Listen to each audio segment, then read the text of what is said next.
First, I'll ask our three speakers. They have also listened to each other.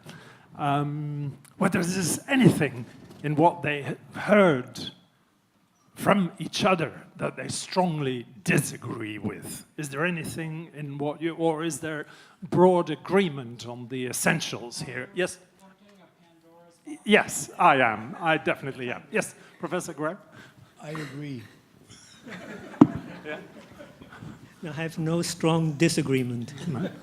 And actually, Helmut and I have talked about this before, you know, about risk, and Gunther corrected me, risk characterization versus hazard characterization, and how hazard is used in the EU.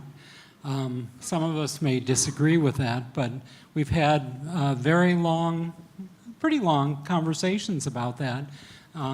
So we've talked about lots of these issues. Maybe I just can clarify. And so I'm going by the National Academy of Sciences paradigm in the US, the risk assessment paradigm, which consists of 4 steps: hazard identification, hazard characterization, exposure assessment, and risk characterization. So I think what David was referring to is the difference between hazard and risk characterization. Yeah. Well, sure, that is agreed in the whole scientific community. What actually are the difference between hazard and risk? But the problem in the EU regulation is that first the hazard is identified, and the classification and labeling is done, and titanium dioxide is 1B or 2 or whatever. Or declared as a compound of very high concern, and then this statement goes out. And since it has certain regulatory consequences, these consequences apply unless people ask for authorization, and the authorization then is based on risk assessment. But the gap between the labeling and the authorization is 1, 2, 3 years. And in the meantime, due to the label, the compound is out of the market. And that is a big problem. And the Commission services and ECHA very well understand that, but they don't change the situation. It would be good that at the same time, when a classification and labeling is done, then at the same time a risk assessment, under what conditions the carcinogenicity or whatever adverse effect occurs needs to be described. But this is not done, and that is a problem. Thank you very much. I've had quite a few questions sent in on the cards that you have on your table, and I propose I start reading those. The first one I have here says, the modeling by Professor Oberdorster showed major differences between rat and human lungs. The modeling reported by Professor Greim did not appear to show this. Please, can the speakers comment on this difference, this perceived difference? Yeah, when I was talking about the differences, I was talking about the difference in the kinetics of inhaled particles, rats versus humans. And that indeed is quite different. I mentioned briefly at the beginning the respirability, which is one major difference. But here we are dealing with materials that I assume also in humans at the workplace is respirable for humans as it is for rats. So there the difference then is the retention kinetics. And David mentioned briefly in his talk the new HRTEM, the ICRP model, and that's based on a study by Gregorato. And Gregorato really has defined a new way how to look at the retention kinetics compared to the old ICRP model, and coming up with the conclusion that indeed there is a significant interstitial access, and the interstitial component is a very long-lasting component from which very slowly, with a retention half-time of over 23 years, the dust is migrating to the lymph nodes, which is not the case in rats. Obviously, rats live much shorter. So I think that was what I wanted to point out, the big differences in the retention kinetics of inhaled particles, and consequently also what then it comes out in terms of the HEC. Okay, clarified. Well, that is also the message from David Warheit, you know, and that there are significant differences between, due to anatomical situations and functional situations between rats and humans. We did not consider this in our derivation, but sure, the models can be improved, and Models can be improved. Okay. I think they both adequately characterize that. The bigger question for me is, how do you prove a negative in humans if you find these significant differences in particles distribution, particle reaction, retention, and differences in tumors, which we'll hear about, and essentially there are no tumors to PSPs in humans. So how do you, you've got the rat model and the hazard characterization. How do you get to human if you know there are significant differences? And I don't have an answer to that. Let's take another question on the cards. It says, it's not related to this, how can a dose level of 250 milligram per cubic meter be considered relevant for classification? If accepted, doesn't that in fact invalidate all standard classification? Well, first of all, 250 milligram per meter cube is not a dose, it's an exposure concentration, which I tried to point out that is still consistently messed up. So 250 milligram per meter cube is an exposure concentration. And yes, if you go to a concentration that high, you will actually see almost like in a snowstorm being, and that is completely irrelevant. That's why I think several, NIOSH included, have determined that anything more than 100 milligram per meter cube, and that's already excessive, should not be really used in such studies. Should not be used in those studies. Yep. Sure, I fully agree, but the problem is that all the European regulations are based on hazard. And they, in these cases, although one might consider it occasionally, that at extremely high doses, the effect is not relevant for humans. And as David White said, well, we are not classifying and labeling compounds to protect rats. We want to protect humans. But the regulations are based on hazard, the classification and labeling. And it can be disputed whether it's an irrelevant high dose, and in the guidelines it also says, if there is massive cytotoxicity under high dose exposures, one might consider not to use this information. But it is very difficult to then in the regulatory process that this is accepted. And Dr. Warheit, of course, also already brought up risk versus hazard. That will inevitably come back during this conversation. Yes? Can I say? Yeah.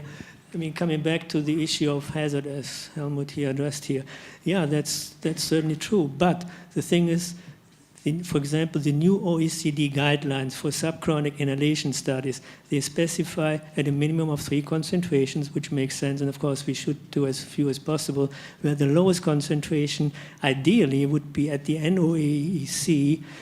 LOAC would also be acceptable, and the highest concentration induce some significant effect. But if all 3 concentrations, as in the Lee study, are above this high level, then there's no good.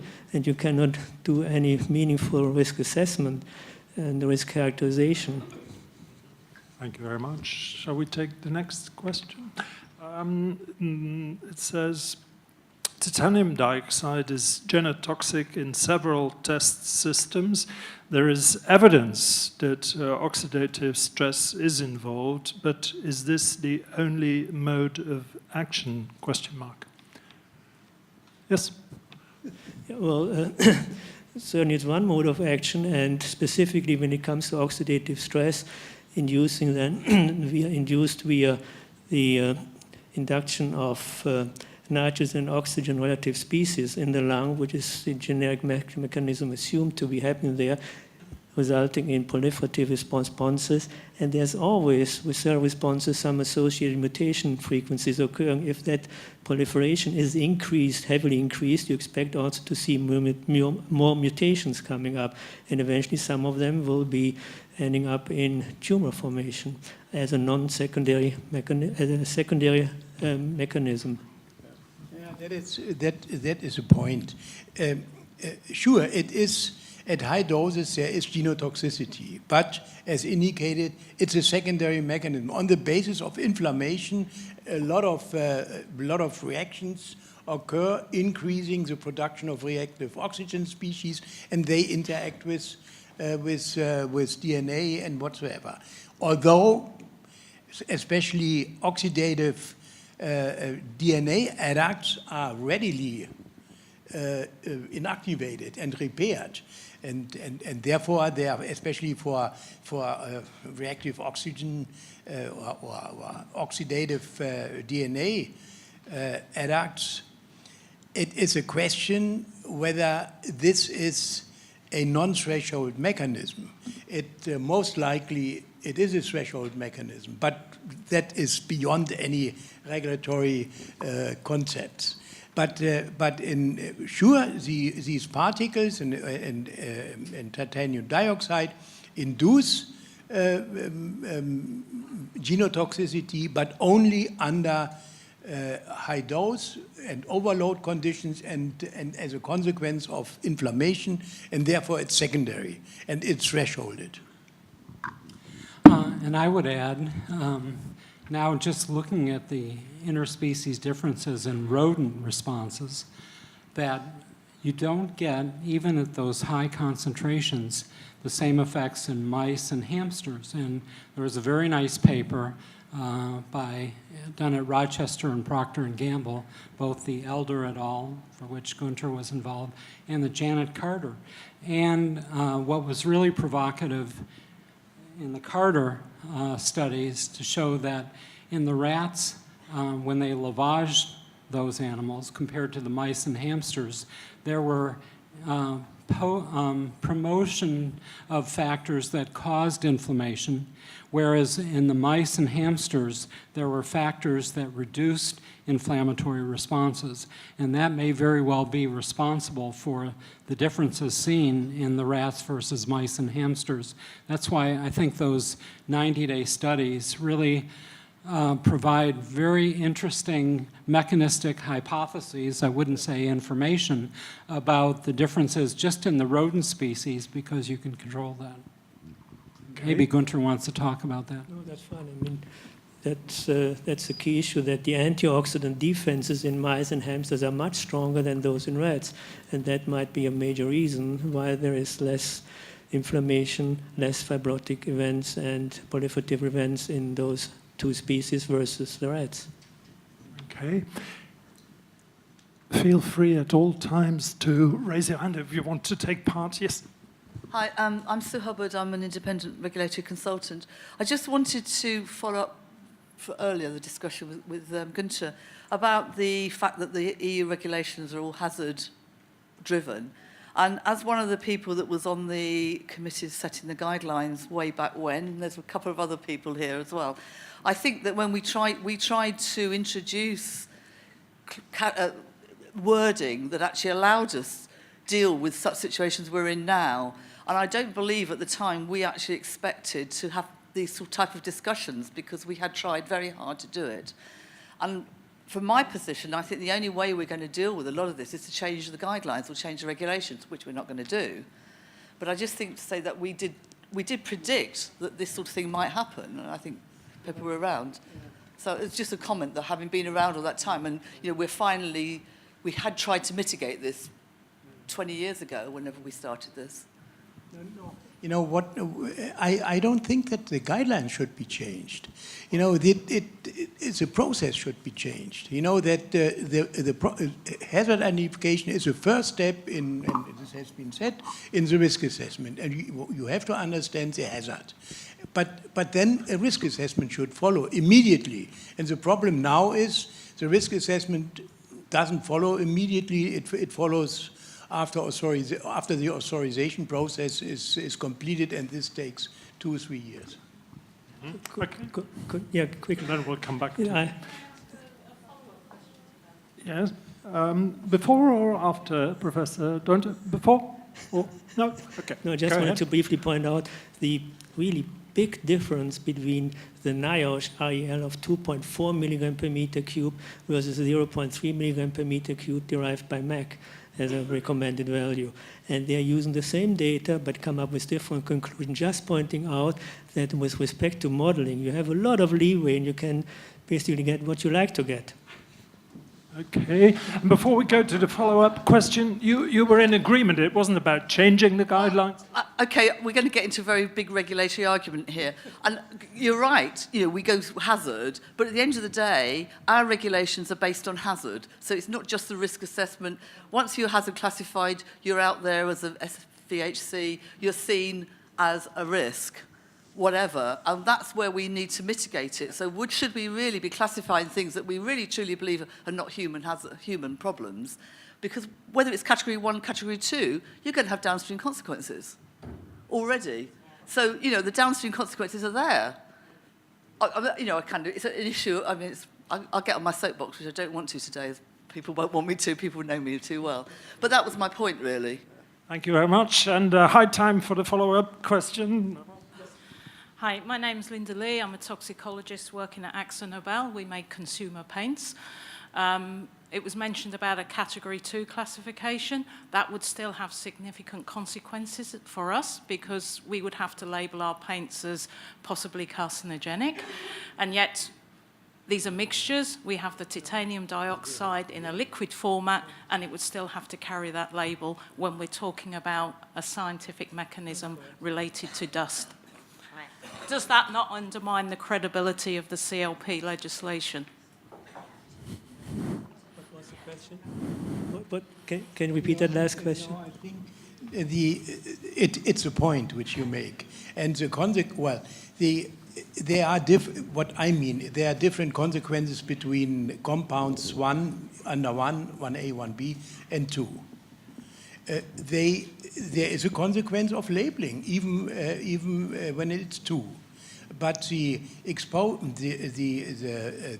consumer exposure situation is a different one between the 1A and B and 2. That is my point.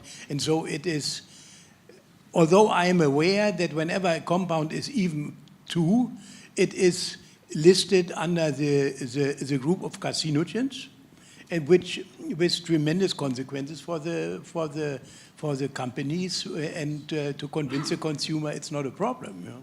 Okay, we have several more interventions from the floor. David Kirkland, we're going to hear you later today, but you can't wait that long, right? Yes, just to respond to the last written question about the genotoxicity and whether there could be a direct interaction with DNA.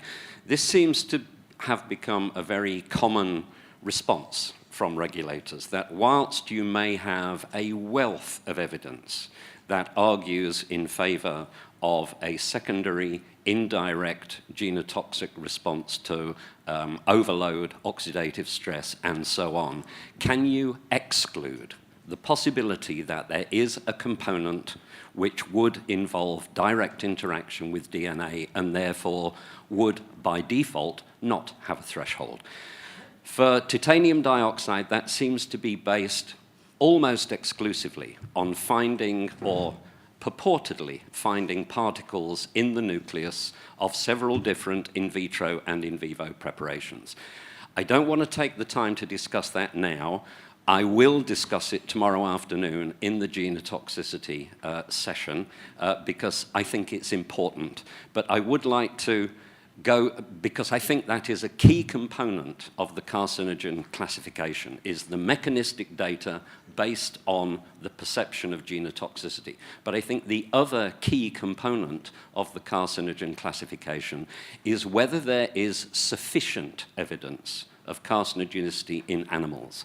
And those processes seem to be very subjective. So my question to the panel is, do you believe that there is sufficient evidence of carcinogenicity in animals? And if not, why not? Yeah. I think with respect to animals, yes, there is. But I would like to come back to your evidence with DNA and inside the nucleus, and you call it purportedly. I do the same thing, because these particles, the pigment-grade particles, are pretty big particles, 200 or so micrometer, and the nuclear pore complex has a functional size of just 39 nanometers. So you would expect that, yeah, these small particles might get in there. It's not for sure, but they might get in there, but not these big particles. So I still am very concerned about that. May be some kind of an artifact that has been published. I would like to see better evidence than that. But yes, the animal carcinogenicity I would think as being positive. Okay. Very briefly, we only have 30 minutes left for this session, and I still have about a dozen questions. Dr. Warheit. I would just briefly amend that.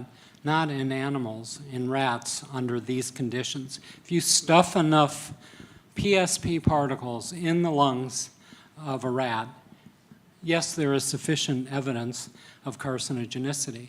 That's not true of other rodent species or any other species that I know of. So yes, I would have to say there is sufficient evidence. How relevant is it is another question, but certainly the rat will produce for you if you wanted to. Maybe just one word to this. You know, we have to do a weight of evidence approach. You know, you never can exclude that there is that nothing happens, but it's a weight of evidence approach to come to a regulation. You know, theoretically, you are right that anything can happen. Okay, about a dozen more cards plus live interventions from the floor. Let's give priority to the live interventions from the floor. Your third question at this conference, very, very briefly, and a brief response. Okay, I have a question to Professor Oberdorster. I read your last publication, and you used Degussa Evonik P25. For the inhalation studies. Now, you call it TiO2, you generate conclusions that are TiO2 related, but the material is highly acidic. It can have a pH even 2.5. It contains about 3% of free hydrochloric acid. So what actually happens, and I want to hear actually an answer from you, when you breathe particles, okay, inert particles, you slow down the epithelium and slow down the clearing of the lungs, but when you breathe acid, it stops. So you stopped it, and then you inhale the particles, or with inhalation of the particles. So my question is, how can you actually present this as a TiO2 toxicity, and how comes you actually extend this to other inert particles of whatever ceramic oxide? So okay, clear question, clear answer. No, sure. Yeah, no, it's all as usual a matter of the dose. So if you get slowing down of the epithelial clearance or macrophage clearance function, you need a high dose. And with respect to acid, the same thing. I don't think so, and I have not seen any data that when you inhale TiO2, whether it's pigment grade or nanosized TiO2, that you get so much acid into the lung that clearance stops for that reason, unless you give me a study or tell me a study where that has been shown. Okay, next question, brief answer. Yes. Dr. Born? Yeah. Paul Borum, different associations. I just want to raise a question to the total audience here. You all know titanium dioxide is here, because of specific product properties, as you keep mentioning. One of those is that the surface can become or can be made active to become photocatalytic. So I don't think there is any question about the fact that the surface generates something reactive. If a regulator reads that, you immediately land into a leaching, a biocide, or whatever guideline. Yeah, because something is produced in situ by the particle, which is an intended purpose usually from the application. Knowing this, and that's to the manufacturers, how do you deal with that in the risk assessment? Because you will, in the end, you look at the carcinogenicity, but there will always be the product challenge by the manufacturer that there is this property. So a general question to this audience, how can you get out of this, I would say, paradigm that something is wanted, but you don't want the last effect, carcinogenicity? Okay, so Dr. Bohm asks a question to each of us, but unfortunately you will understand we won't have time for everybody to respond to it. So if there are any volunteers, yes, go ahead. Yeah. It sounds like a good question, but when you talk about photocatalytic and TI2 in the body, it's pretty dark, so there is no photocatalytic effect. So. Okay. That was a brief answer. Anybody else wanting to respond to that? Dr. Warheit? Well, I don't know if this relates to that, but we published a paper a few years ago where the particle surface was not neutralized for a particular application, and so it's designed to evoke those kinds of mechanisms for its application. Now, I don't know, once it gets inhaled, it is more acidic, I think, than other forms of TiO2. Okay, one more intervention on the same subject or a different one? A little different. I'll come back to you at some later stage then. Anybody else on this topic? No? We can conclude that? Okay, your time for your question. Thank you. David Dabrowski with Huntsman. Dr. Greim, appreciate your opinion on the classification 2, but given the limited nature of the limited evidence, would not no classification also be indicated? You and the others, if you would. 3 volunteers on the panel. Yes. Well, naja, sure, one might discuss this, but one has to consider the regulations and the criteria, and to overcome this is extremely difficult. And I would be happy if one at least would come down from 1B and go to 2. I agree, but I cannot answer that. You know, it is a question. It would be a question of the competence of the group which is discussing the final decision, and it is whether they follow this kind of arguments which you bring forward, I cannot predict. Okay, more interventions on the same subject. Harald Krug. Yeah. Under this regime that you, let's say that is category 2 for titanium dioxide, would it be good to have all the GBPs in the same category because they respond to the body, or the body responds to them in the same way, especially under overload conditions that we all discuss now here? So all the GBPs, all the granular biopersistent dust particles have the same activity, so they should be included in 2, or no exception. I mean, in principle, yes, Harald, but and take, for example... Do we have time for the but? Yes, we have 1 minute left for the but. Yes.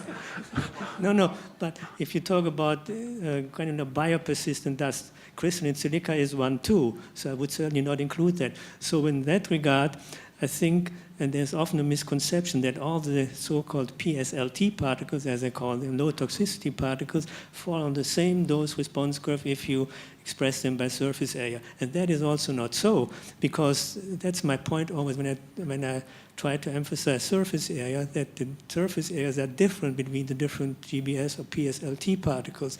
And that's what we need to consider. And that goes back to the question that our colleague from the Czech Republic had. We need to know exactly what are the, for example, the surface properties in terms of surface defects. Very important indeed. We have some studies to show that, or surface porosity and other things. So I would not necessarily put them all exactly on the same dose response, but primarily, yeah, they have a certain range and would fit, with exceptions like I pointed out. Okay, thanks very much. I'm afraid that's all we have time for now. But all those who sent in a question, I promise we will deal with it in the final round table tomorrow. So don't go away before that final session when we're going to deal with all questions that remain for this session. All that's left for me is to ask each and every one of you. We started off with the question, what are all the things you disagree on? Now you get 12 seconds each to what you think you all agree on. Okay. Well, David, 12 seconds. I wasn't going to answer that question. Yeah, but well, you're supposed to answer my questions. Yes. I keep hearing that these are the regulations, and so therefore you can't change them. But it's like the Bible. What if? Why is it treated that way? What if there are deficits or deficiencies? Why shouldn't the regulations be amended? Just because they're there? Final thought? So I'm agreeing on the secondary genotox mechanism that is that is the basis for the tier 2 effects. Final thought, yeah, Professor. I agree with your what's a general with a general discussion whether under what conditions overload situations at very high doses which don't occur in the human in the human situation, whether this kind of compounds which have these properties need to be labeled. You know, this is but sure, I agree, there are regulations, but it's up to us, to the scientific community and also to industry, to convince the regulatory side to change the regulations. Thank you very much.